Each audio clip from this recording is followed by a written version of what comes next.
Friends, आज का question बहुत ज़्यादा इंपॉर्टेंट है। देखिए, although chlorine is an electron withdrawing group, yet it is ortho and para directing in electrophilic aromatic substitution reaction Y। एक बार फिर से देखिए, although chlorine is an electron withdrawing group, yet it is ortho and para directing in electrophilic aromatic substitution reaction Y। ये देखिए, ये question है, इसे हिंदी में सुने।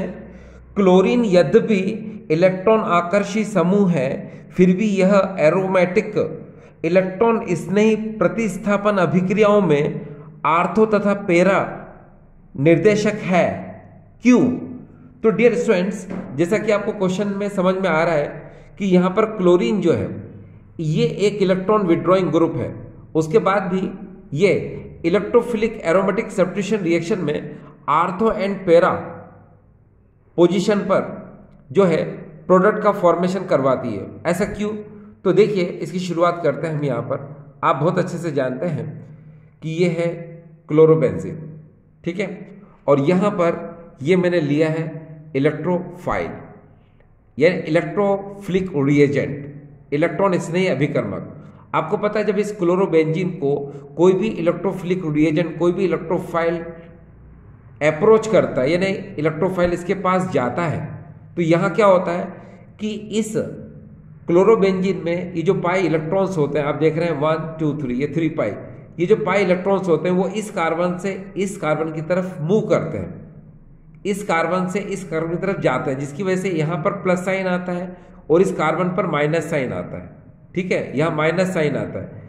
यहाँ पर जब माइनस साइन आता है तो ये इलेक्ट्रोफाइल जिसमें प्लस साइन है, ये क्या कर देता है, इस पर अटैक यानी आक्रमण कर देता है, जिसकी वजह से क्या होता है कि हमको एक इंटरमीडिएट कंपाउंड मिलता है, एक अंतर्माध्यमिक यौगिक मिलता है, ठीक है, जिसके कार्बन पर यहाँ पर आप देख रहे हैं पॉजिटिव चार्ज है।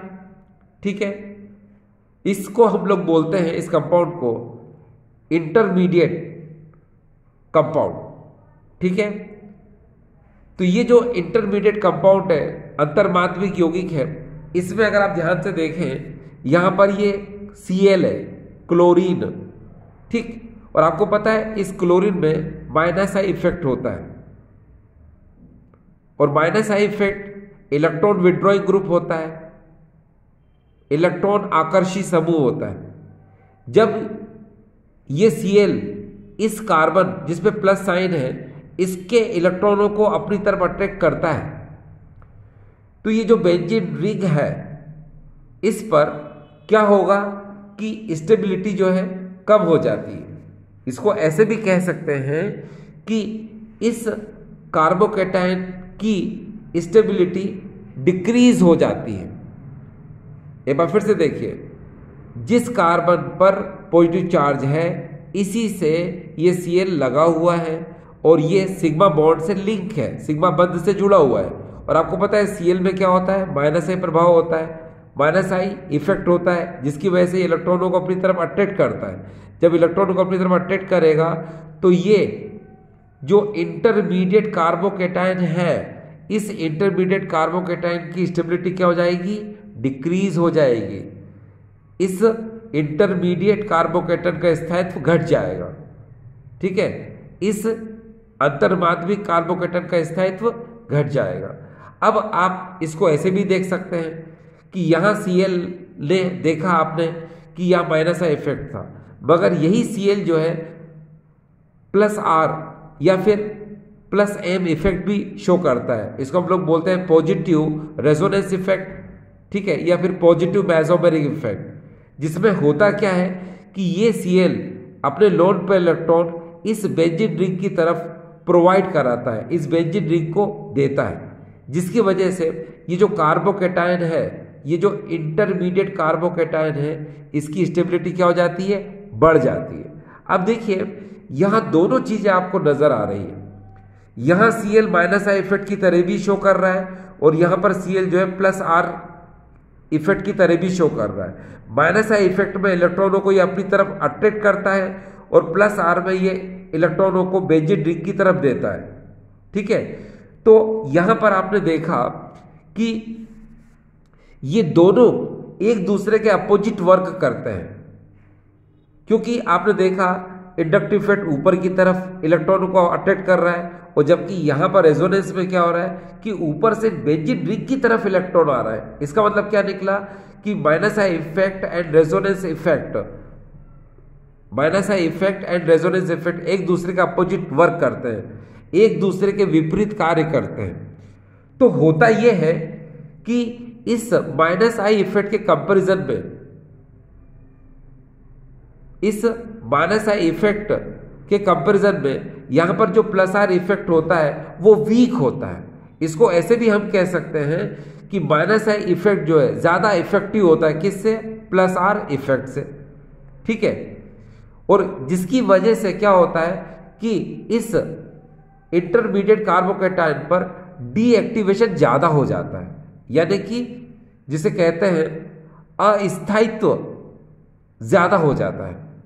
आप यहां पर जरा समझने की कोशिश करें, ये देखिए minus I effect more effective than plus R effect. इसमें प्रेरणिक प्रभाव जो है, ऋणात्मक प्रेरणिक प्रभाव जो है इस धनात्मक अनुनादी प्रभाव से ज्यादा प्रभावी होता है, यानी कि माइनस आई इफेक्ट जो है ज्यादा इफेक्टिव होता है देन प्लस आर। इसको मैं ऐसे भी लिख सकता हूं, देखिए मैं आपसे कह रहा हूं कि माइनस आई जो है ये ज्यादा इफेक्टिव है किससे, प्लस आर से, ठीक है, ये याद रखिए। इसीलिए इस इंटरमीडिएट कार्बोकैटायन में इस माइनस आई को हम ज्यादा प्रेफरेंस देते हैं, ज्यादा प्राथमिकता देते हैं, ठीक है। अब मैंने आपसे कहा कि यहां पर minus I effect and resonance effect दोनों एक दूसरे के अपोजिट वर्क करते हैं। आपको पता है माइनस आई इफेक्ट क्या करता है, माइनस आई इफेक्ट जो है रिएक्टिविटी यानी क्रियाशीलता को दर्शाता है, और रेजोनेंस जो होता है, अनुनाद जो होता है, वो ऑर्थो एंड पैरा सब्स्टिट्यूशन या फिर ऑर्थो एवं पैरा प्रतिस्थापन को दर्शाता है। आपको पता है रेजोनेंस कहां अटैक करना है ये बताता है, और रिएक्टिविटी कितनी जल्दी अटैक करना है ये बताती है, ठीक है। जल्दी अटैक करना है कि देर से अटैक करना है, मतलब लेस रिएक्टिविटी मोर रिएक्टिविटी, ये माइनस आई इफेक्ट बताता है। और जो सब्स्टिट्यूशन है या प्रतिस्थापन है, आर्थो पर अटैक करना है, पैरा पर अटैक करना है, मेटा पर अटैक करना है, ये कौन बताता है, ये रेजोनेंस बताता है, ठीक है। तो यहां क्या हो रहा है, मैंने आपको कहा कि यहां पर minus I effect and resonance effect दोनों एक दूसरे के अपोजिट वर्क करते हैं, मगर माइनस आई इफेक्ट क्या होता है, ज्यादा इफेक्टिव होता है, ठीक है। लेकिन यहां पर रेजोनेंस क्या है, रेजोनेंस जो है डी स्टेबिलिटी यानी कि डी स्टेबिलिटी को कम नहीं होने देता है, डी स्टेबिलिटी को कम नहीं होने देता है, अस्थायित्व को घटने नहीं देता है। आर्थो एंड पैरा पोजीशन पर डी स्टेबिलिटी को कम नहीं होने देता है, कौन, प्लस आर इफेक्ट, ठीक है। यानी प्लस आर प्रभाव ऑर्थो एंड पैरा पोजीशन पर जो अस्थायित्व है उसको कम नहीं होने देता है, ठीक है। यानी कि स्टेबिलिटी को मेंटेन करके रखता है, और यही वजह होती है क्या कि क्लोरीन जो है इलेक्ट्रॉन विड्रॉइंग ग्रुप है, उसके बाद भी ये आर्थो एंड पैरा डायरेक्टर होता है, ठीक है। अब हम आगे की तरफ चलते हैं। अब हमारे सामने एक बहुत इंपॉर्टेंट क्वेश्चन आ रहा है जो कि सीबीएसई में इस पर डिपेंड क्वेश्चन आने की जो प्रोबेबिलिटी है वो बहुत ज़्यादा रहती है। इस पर डिपेंड एक क्वेश्चन मैक्सिमम आता ही है। देखिए क्वेश्चन है, can you think why does NO2 group show its effect only at ortho and para position and not at meta position? Once more, can you think why does NO2 group show its effect only at ortho and para position and not at meta position? Hindi में ऐसे कहा जा सकता है, क्या आप विचार कर सकते हैं कि NO2 समूह आर्थो तथा पैरा स्थिति पर ही प्रभाव क्यों दर्शाता है, यह मेटा स्थिति पर प्रभाव क्यों नहीं दर्शाता है, ठीक है। इसको एक बार फिर से समझा देता हूं मैं। क्वेश्चन ये है कि बेंजीन रिंग में यानी कि हेलो एरिन में अगर आप NO2 ग्रुप को आर्थो एंड पैरा पोजीशन पर लेते हो, ठीक है, और साथ में मेटा पोजीशन पर लेते हो, तो मेटा पोजीशन पर ये कोई भी अपना इफेक्ट नहीं शो करता, लेकिन आर्थो एंड पैरा पोजीशन पर ही ये अपना इफेक्ट शो करता है। ऐसा क्यों? तो देखिए डियर, आप बहुत अच्छे से जानते हैं कि हेलोएरिन में क्या होता है, आर्थो एंड पैरा सब्स्टिट्यूएंट्स का बनना निश्चित होता है। देखिए कैसे, अगर मैं आपके लिए यहां पर ये देखिए इसको समझाने की कोशिश करूं, यहां पर मैंने क्या किया, हेलोएरिन ले लिया, ये देखिए इस तरह से ये मैंने क्लोरोबेंजीन हेलोएरिन ले लिया। आप जानते हैं इस हेलोएरिन में जो Cl है इसके पास 3 लोन पेयर है, ठीक है। अब आपको पता है इस हेलोएरिन में यानी क्लोरोबेंजीन में क्या होता है, रेजोनेंस होता है, यानी अनुनाद होता है। रेजोनेंस होने की वजह से क्या होता है कि इसमें इलेक्ट्रॉन का डिलोकलाइजेशन होता है, इलेक्ट्रॉनों का विस्थापनन होता है, यानी कि इलेक्ट्रॉन एक जगह से दूसरी जगह पे जाते हैं। तो यहाँ पर क्या होगा कि जो Cl के लोन पे इलेक्ट्रॉन है ये बेंजीन रिंग की तरफ क्या होंगे, ट्रांसफर्ड होंगे, यानी बेंजीन रिंग की ओर क्या होंगे, विस्थापित होंगे। देखिए कैसे, जैसे ये लोन पेयर ये यहाँ आता है तो इस कार्बन की वैलेंसी, कार्बन की संरचकता क्या होगी, बढ़ जाएगी। तो ये जो बॉन्ड देख रहे हैं आप, ये वाला, ये आगे की तरफ क्या हो जाता है, ये ट्रांसफर हो जाता है, जिसकी वजह से इसका जो नेक्स्ट रेजोनेटिंग स्ट्रक्चर है वो कैसे बनेगा, ये देखिए। इसको अगर आप ध्यान से देखें तो यहाँ आपने लोन पेयर जब ऊपर से नीचे आएगा, Cl और C के बीच में यहाँ डबल बॉन्ड आ जाएगा, ये देखिए इस तरह से। अब 3 लोन पेयर में से एक लोन पेयर ने तो बॉन्ड बना लिया, अब 2 लोन पेयर क्या इसके पास बचेंगे, ठीक है। अब इस Cl ने लोन पेयर दिया था तो पॉजिटिव चार्ज यहाँ पर आ गया, कहाँ, Cl पर, और ये देखिए ये बॉन्ड जब आगे की तरफ गया तो इस कार्बन पर चार्ज कौन सा आएगा, नेगेटिव चार्ज आ जाएगा, ठीक है। और बाकी ये वाला बॉन्ड और ये वाला बॉन्ड बिल्कुल जैसे था पहले वैसे ही इसको बना देते हैं। अब आपने देखा कि इस आर्थो पोजीशन पर नेगेटिव साइन आ चुका है, इसका मतलब है कि इस आर्थो पोजीशन पर इलेक्ट्रॉन डेंसिटी इंक्रीज हो गई, इस आर्थो स्थिति पर इलेक्ट्रॉन घनत्व क्या हो गया, बढ़ गया।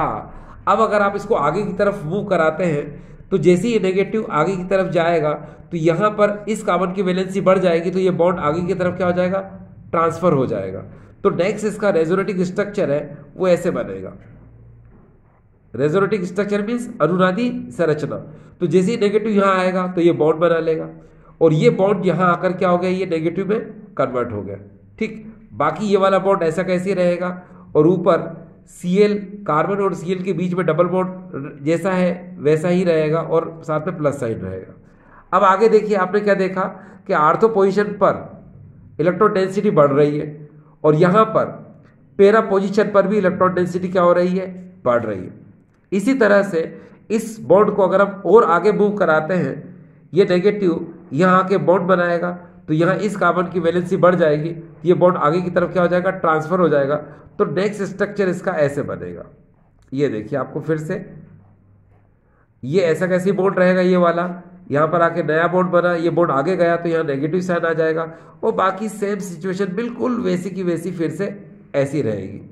नेक्स्ट आखिरी स्ट्रक्चर और बनेगा इसका, क्योंकि आपको पता है 5 स्ट्रक्चर बनते हैं, 1 2 3 4, नेक्स्ट स्ट्रक्चर और आने वाला है। तो जैसे ही नेगेटिव यहाँ आके बॉन्ड बनाएगा, यहाँ पर इस कार्बन की वैलेंसी बढ़ जाएगी, तो ये बॉन्ड आगे की तरफ ऊपर की तरफ फिर से ट्रांसफर हो जाएगा। तो नेक्स्ट और लास्ट जो रेजोनेटिंग स्ट्रक्चर है वो इस तरह मिलेगा हमको, ये वाला बॉन्ड ऐसा, ये वाला ऐसा, ये नेगेटिव यहाँ के इसने बॉन्ड बना लिया, अब वापस यहाँ सिंगल बॉन्ड हो जाएगा Cl, और वापस इसके पास 3 लोन पेयर हो जाएंगे। ये हमने क्या देखा कि इस हेलोएरिन में ना क्लोरोबेंजीन में हमने देखा कि इसमें रेजोनेंस हुआ, रेजोनेंस होने से क्या हुआ, अनुनाद होने से क्या हुआ, ये देखिए ortho, para and ortho, in position पर इलेक्ट्रॉन डेंसिटी क्या हो गई, बढ़ गई, इन स्थिति पर इलेक्ट्रॉन घनत्व क्या हो गया, बढ़ गया, ठीक है।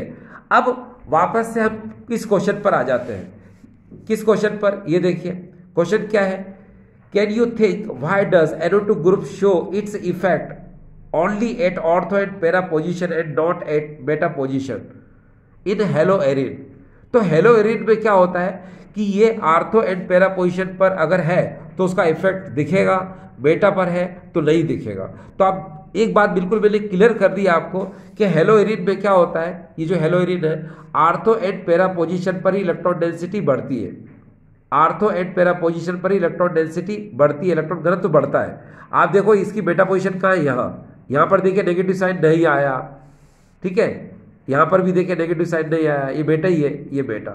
किसी भी बेटा पोजीशन को देखो आप, वह नेगेटिव साइन नहीं आ रहा है, सिर्फ आर्थो पर आ रहा है और कहाँ पर आ रहा है, पैरा पर, और वापस से फिर आर्थो, फिर देखो ortho para ortho, ortho para ortho, है ना, मगर बेटा पर कोई नेगेटिव साइन नहीं आया, क्योंकि नेगेटिव साइन जो है बेटा पोजीशन पर हेलोइरिन में नहीं आता है।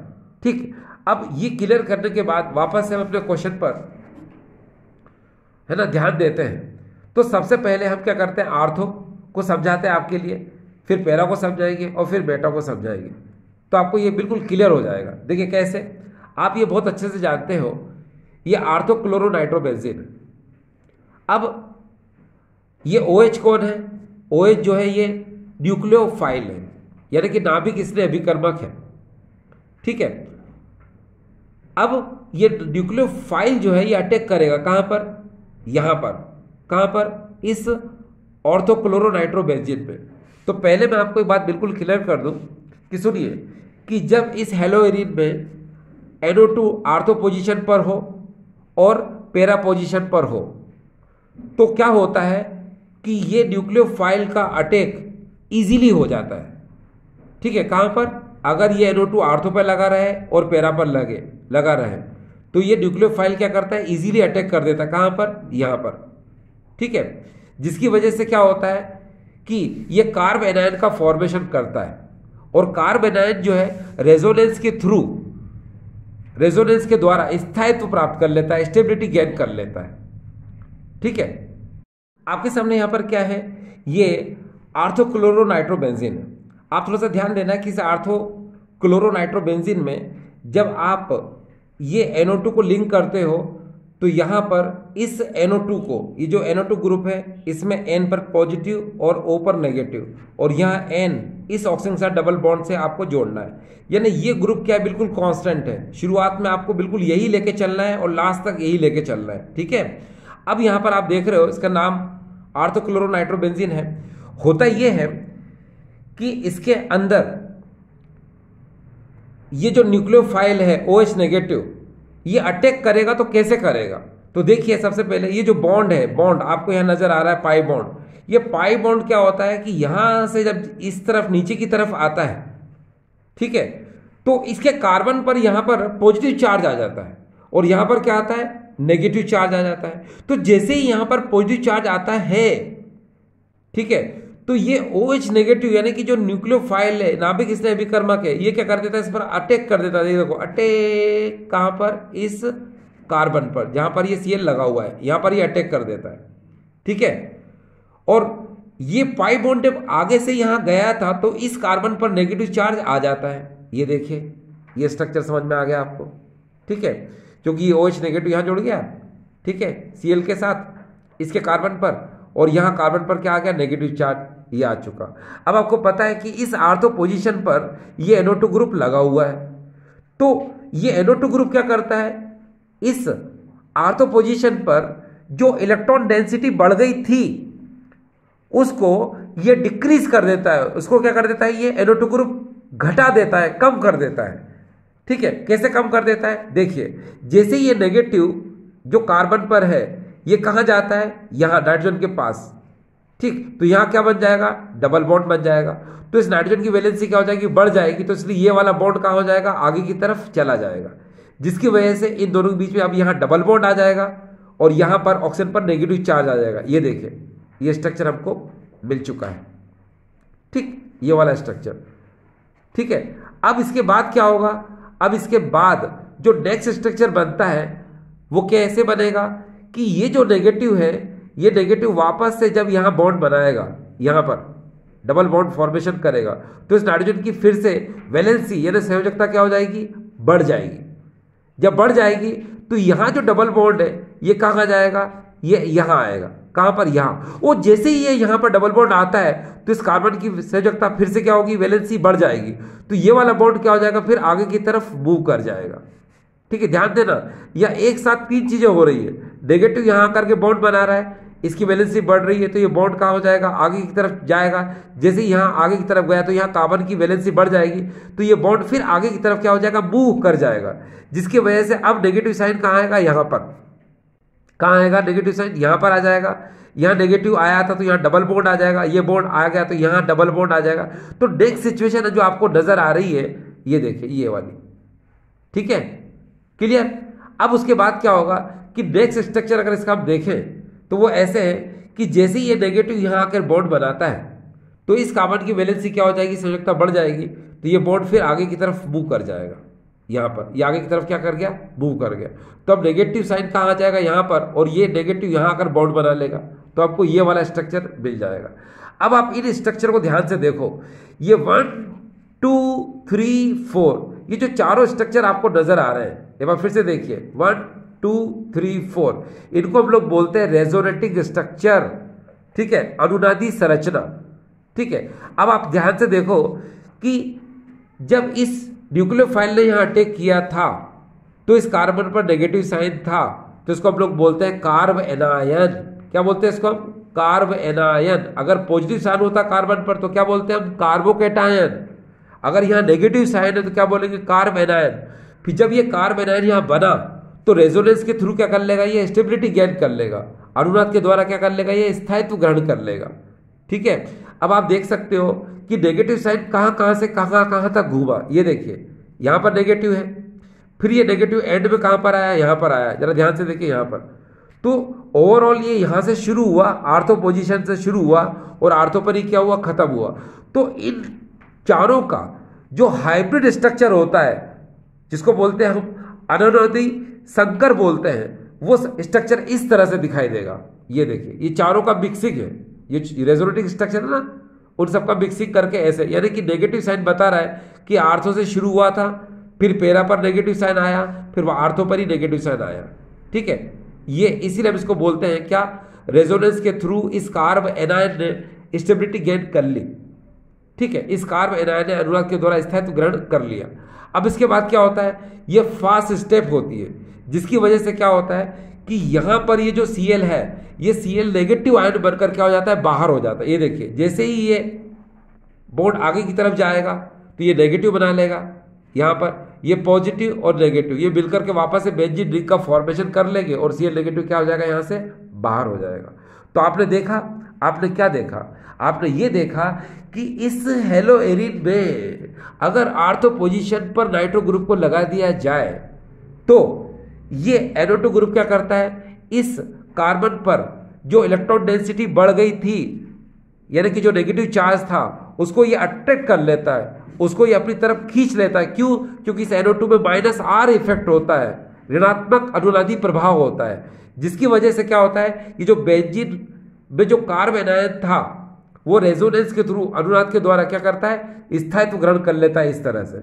और फिर लास्ट में हम इस स्ट्रक्चर कैसा बनाते हैं, ये वाला बनाते हैं। और फिर इसके बाद क्या होती है, फास्ट स्ट्रक्चर यानी फास्ट रिएक्शन होती है, जिसकी वजह से Cl नेगेटिव बनकर बाहर हो जाता है और इस तरह से हमको मिलता है आर्थो नाइट्रोफिनॉल।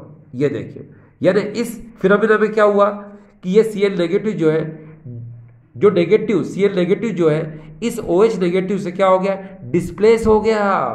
यानी कि ये नाभिक स्नेह अभिकर्मक है, इस नाभिक स्नेह अभिकर्मक ने इस नाभिक स्नेह अभिकर्मक को क्या कर दिया, प्रतिस्थापित कर दिया। यानी कि इस न्यूक्लियोफाइल ने इस न्यूक्लियोफाइल को क्या कर दिया, डिस्प्लेस कर दिया, और इस तरह से हमको मिल गया यहाँ पर प्रोडक्ट। ये देखिए, ठीक है। तो यहाँ पर मैंने आपको बताया कि ये आर्थो पोजीशन को आपने समझने की कोशिश की, ठीक डियर। अगर यही चीज अगर आप पेरा पोजीशन को देखो तो पेरा पोजीशन को भी आप इजीली समझ सकते हैं। ये देखिए यहाँ पर, ये आप बहुत आराम से समझ सकते हैं। ये अटैक एट पेरा पोजीशन, इस पे देखिए, इस पे भी वही चीज हुई क्या कि यहां से जो आप देख रहे हैं, अभी हमने क्या बताया आपको, अटैक एट पेरा पोजीशन। पेरा कहाँ होती है, यहाँ, तो पेरा पर हमने क्या लगा दिया, NO2 ग्रुप लगा दिया, ठीक है। NO2 को वैसे लगाया जैसे हमने अभी आर्थो में आपको लगा के दिखाया था। अब क्या होगा कि ये अटैक कहाँ करेगा, यहाँ पर अटैक करेगा। तो इस बॉन्ड को हमने आगे भेजा तो यहाँ प्लस आएगा और यहाँ पर क्या आएगा, माइनस। तो इस प्लस पर ये OH नेगेटिव अटैक कर देगा, ठीक है, और कार्ब एनायन का फॉर्मेशन हो जाएगा इस तरह से। ठीक है। फिर ये नेगेटिव जो है आकर यहाँ बॉन्ड बनाएगा और ये बॉन्ड यहाँ पर नेगेटिव में कन्वर्ट हो जाएगा। जो पैरा पोजीशन पर कार्बन है यहाँ पर नेगेटिव चार्ज आ जाएगा, ये देखो ये आ गया। फिर ये नेगेटिव जो है यहाँ पर आगे ट्रांसफर हो जाएगा कहाँ, नाइट्रोजन की तरफ डबल बॉन्ड बनाने के लिए। तो यहाँ पर डबल बॉन्ड है, अब ये आगे चला जाएगा, ऑक्सीजन पर नेगेटिव साइन आ जाएगा, ये देखिए आ गया। फिर इसके बाद जो अगला स्ट्रक्चर है ये नेगेटिव वापस से इधर आएगा, डबल बॉन्ड बनाएगा और जो डबल बॉन्ड है वो आगे कार्बन पर ट्रांसफर हो जाएगा यहाँ, ठीक है। फिर यहाँ वैलेंसी बढ़ जाएगी तो ये बॉन्ड फिर आगे की तरफ मूव कर जाएगा, ठीक है।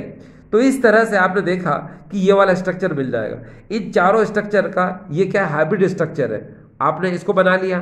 फिर आपको पता है कि ये जो Cl के बीच में बॉन्ड है ये ऊपर जाएगा तो Cl नेगेटिव बनकर बाहर हो जाएगा और वापस से ही बेंजीन रिंग का फॉर्मेशन हो जाएगा। तो ये क्या हो गया डियर, पैरा पोजीशन हो गई। आर्थो मैंने समझाया था आपको, ये पैरा मैंने बता दिया, ठीक है। अब आप बेटा पोजीशन को ध्यान से देखिए। आखिर बेटा पोजीशन पर ये NO2 ग्रुप अपना इफेक्ट क्यों नहीं शो करता, वो चीज जरा गौर से देखिए आप। आपको पता है कि ये OH न्यूक्लियोफाइल है, नाभिक इसलिए अभिकर्मक है। ये पाई बॉन्ड आगे की तरफ ट्रांसफर कर दो तो यहाँ प्लस आएगा, यहाँ माइनस। इस कार्बन पर जिसमें प्लस है उस पर OH नेगेटिव अटैक कर देगा और कार्बन आयन ये इस तरह से बन जाएगा, बन गया। अब ये नेगेटिव क्या होगा, आगे की तरफ ट्रांसफर होगा यहाँ पर, तो यहाँ का बन जाएगा, डबल बॉन्ड बन जाएगा और ये डबल बॉन्ड आगे की तरफ जाएगा तो यहाँ नेगेटिव बन जाएगा। तो अब नेगेटिव कहाँ जाएगा, पैरा पोजीशन पर ये, और डबल बॉन्ड कहाँ गया, यहाँ पर, ठीक। अब आप जरा ध्यान से देखिए, जिस बेटा पोजीशन पर NO2 लगा हुआ है क्या वहां पर नेगेटिव चार्ज कार्बन पर आया, नहीं आया। जब नहीं आया तो क्या होगा कि ये बेटा पोजीशन पर जो NO2 ग्रुप लगा है ये इफेक्ट शो नहीं करेगा, यानी कि इस बेंजीन रिंग पर जो नेगेटिव चार्ज है उसको ये NO2 ग्रुप कम नहीं कर पाएगा, अपनी तरफ अट्रैक्ट नहीं कर पाएगा। क्यों नहीं कर पाएगा, क्योंकि उसके कार्बन पर यहां पर नेगेटिव चार्ज आए ही नहीं, वो तो आर्थो पर आया और कहां आया, पैरा पर आया। इसीलिए याद रखिए कि बेटा पोजीशन पर इस NO2 ग्रुप का कोई इफेक्ट नहीं होता। ठीक डियर स्टूडेंट्स, आई होप आपको ये समझ में आया होगा, ठीक है। Thank you.